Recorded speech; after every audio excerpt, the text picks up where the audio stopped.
El libro de Ezequiel a menudo se subestima en la Biblia, a pesar de su relevancia única.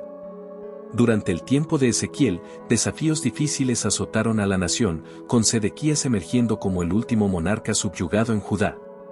Con autoridad limitada y un ejército reducido, Sedequías enfrentó el asedio de Jerusalén, siendo posteriormente capturado por el ejército de Nabucodonosor.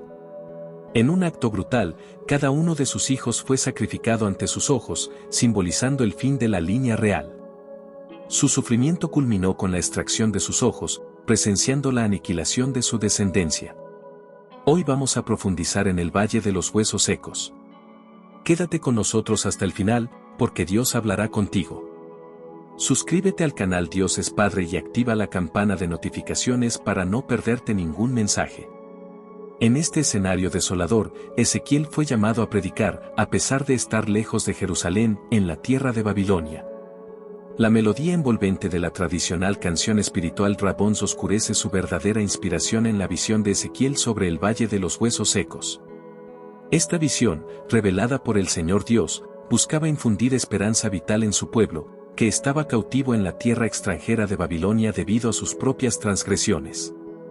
La visión del Valle de los Huesos Secos, descrita en el libro de Ezequiel, resuena no solo con la tragedia de los hijos de Israel, sino que también ofrece implicaciones prácticas para nuestras propias vidas. Ezequiel, en el capítulo 37, versículos 1 y 2, relata cómo la mano del Señor lo llevó espiritualmente al medio del valle lleno de huesos secos. La sequedad prolongada de estos huesos simboliza la larga desolación del lugar, indicando que, aunque el valle estuvo habitado en el pasado, ahora carecía de vida. Al proporcionar a Ezequiel esta experiencia impactante, Dios deseaba que su mente y espíritu fueran profundamente tocados por la aparente desesperación de la situación. El mensaje trasciende la historia de Israel y nos advierte sobre la necesidad de prestar atención a las indicaciones divinas en nuestras propias vidas. Si descuidamos los principios fundamentales de la palabra de Dios, corremos el riesgo de ver nuestros hogares desintegrarse en un montón de huesos secos, carentes de la vitalidad que solo la guía divina puede proporcionar. Es probable que algunos cristianos, que en algún momento caminaron con el Señor, se conviertan simplemente en un esqueleto de su fe. En lugar de vivir según el propósito divino, terminan perdiendo la vitalidad espiritual. En Efesios, capítulo 6, versículos 1 al 4, se enfatiza la importancia de la obediencia filial y el respeto a los padres, ya que esto es justo y lleva consigo la promesa de una vida próspera y duradera. La analogía con los huesos secos, mencionada en el libro de Ezequiel, capítulo 37, destaca un escenario aparentemente imposible. Cuando se le pregunta a Dios sobre la capacidad de los huesos para sostener la vida, Ezequiel reconoce que solo el Señor posee esa sabiduría. Al igual que en ese contexto desafiante, podemos reflexionar sobre los tiempos venideros y aspirar a un avivamiento, confiando en que solo el Señor puede llevarlo a cabo. En los momentos en que deseamos ver la renovación espiritual, es crucial reconocer que solo Dios puede realizar lo impensable. Lucas, capítulo 18, versículo 27, nos recuerda que lo que parece imposible a los ojos humanos es posible para Dios. Ezequiel, capítulo 37, versículos 4 al 8, relata cómo la profecía del profeta fue acompañada por un milagro extraordinario, donde los huesos secos se unieron, tendones, carne y piel fueron restaurados, pero aún faltaba el aliento de vida. La instrucción siguiente a Ezequiel de profetizar a los huesos ya unidos revela la verdad central de que la palabra de Dios posee un poder transformador. Al predicar a 7 los huesos aparentemente sin vida, Ezequiel presenció un milagro, mostrando que la proclamación de la palabra de Dios lleva consigo la capacidad de traer vida y fe. Este evento ilustra la importancia de la palabra en la restauración espiritual, destacando que la vida encontrada en la Biblia ofrece renovación a aquellos que la reciben. A medida que crecían sobre los esqueletos, sus cuerpos fueron pronto revestidos de piel. Sin embargo, se convirtieron en nada más que una congregación de cuerpos inanimados moviéndose de manera ordenada. En Hebreos, capítulo 4, versículo 12, se proclama que la palabra de Dios es viva y poderosa, más afilada que cualquier espada de 2 filos, penetrando hasta la división del alma y el espíritu, las coyunturas y la médula, discerniendo los pensamientos e intenciones del corazón. Romanos, capítulo 10, versículo 17, destaca que la fe viene por el oír, y el oír resulta de la palabra de Dios. En Ezequiel, capítulo 37, versículo 9, Dios instruye a profetizar al aliento, llamando a los vientos de los 4 vientos para soplar sobre los muertos, otorgándoles vida. Algunas personas perciben la obra de Dios a través de la organización, reconociendo la importancia del orden. Sin embargo, Ezequiel aprende que, incluso con una estructura organizada, la presencia del aliento divino es crucial. Al predicar con el aliento, Ezequiel revela la profundidad de la palabra vientos, derivada de la palabra hebrea ruach, que puede significar viento, aliento o espíritu.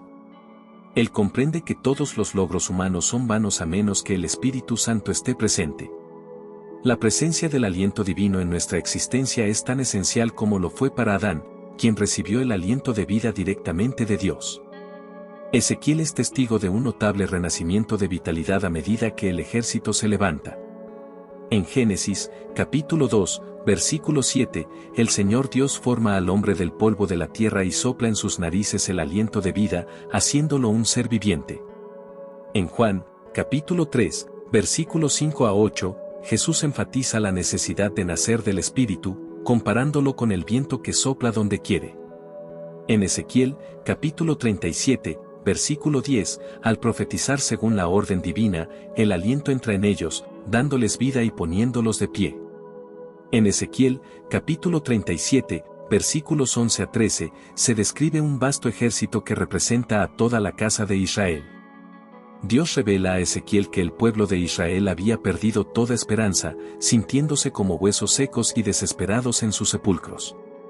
Sin embargo, Dios promete un renacimiento nacional, abriendo las tumbas, haciéndolos levantar y restaurándolos a la tierra de Israel.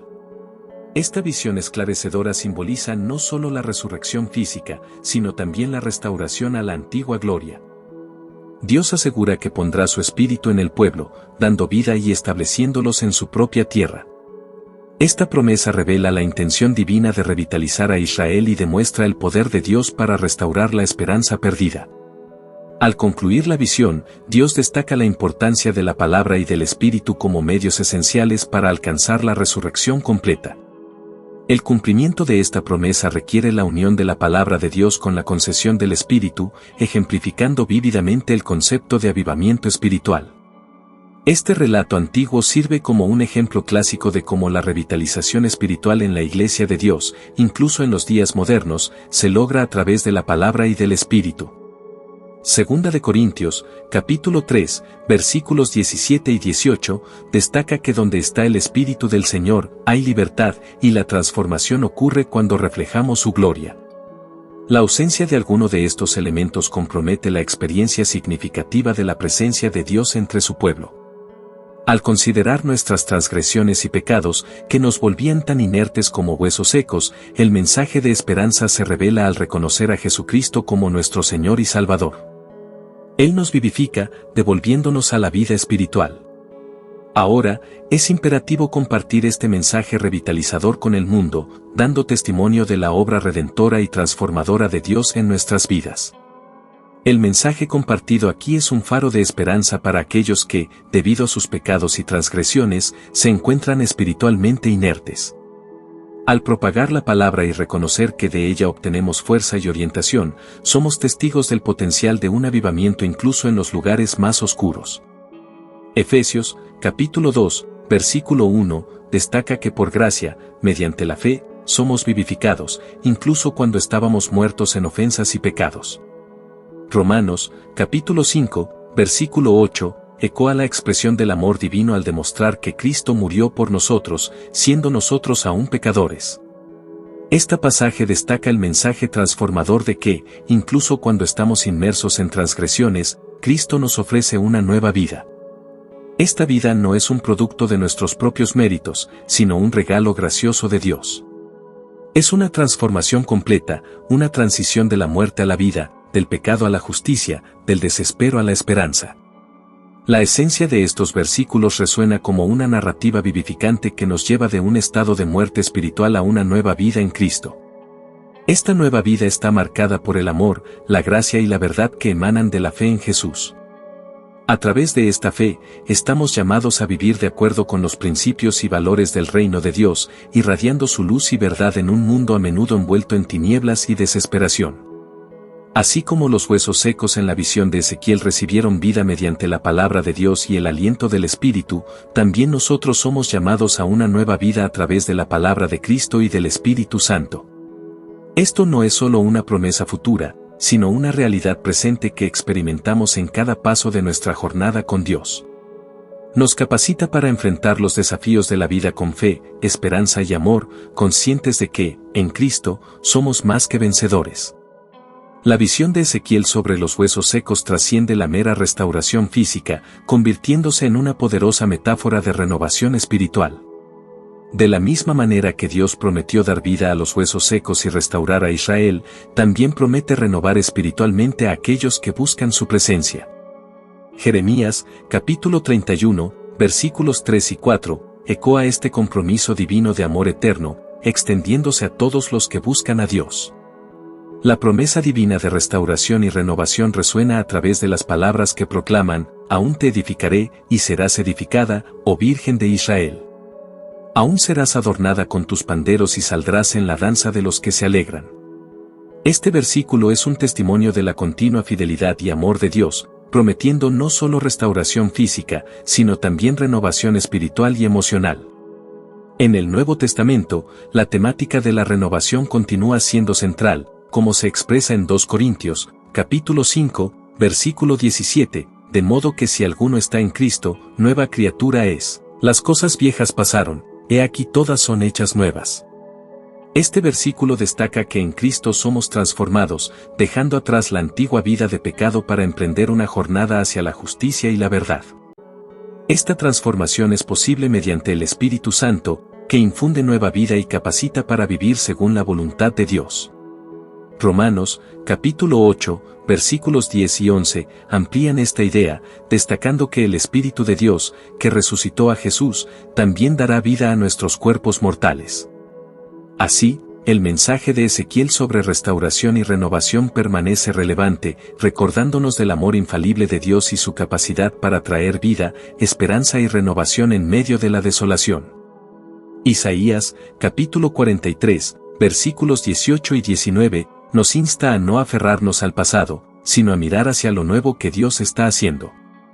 La promesa divina de hacer algo nuevo, incluso en los desiertos de nuestras vidas, sugiere la capacidad de Dios para hacer que los ríos fluyan en medio de la desolación, trayendo vida y esperanza.